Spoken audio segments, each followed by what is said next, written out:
Kasus kekerasan dalam rumah tangga ini bermula dari kecemburuan pelaku bernama Habudin, warga Desa Bulang, Kecamatan Blimbing, Kabupaten Muara Enim, yang telah berstatus kakek ini menyerang istrinya marhumah lantaran terbakar api cemburu.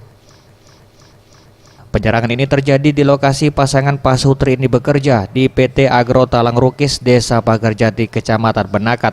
Habudin membawa golok dan mengarahkannya ke tubuh istrinya.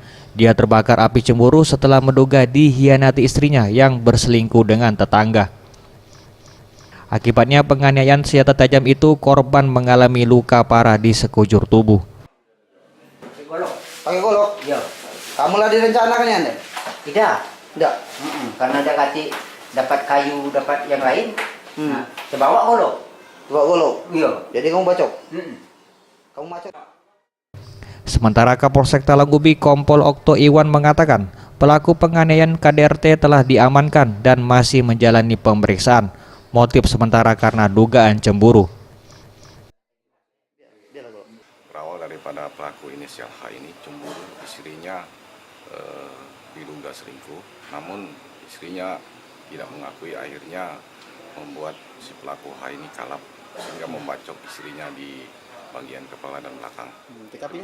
Untuk TKP. Anggota Satuan Reskrim Mapolsek Gunung Megang langsung menjemput pelaku di Mapolsek Talang Ubi untuk mengikuti proses hukum di Mapolsek Gunung Megang. Pelaku diancam hukuman penjara selama 5 tahun penjara. Tim Liputan Sriwijaya TV.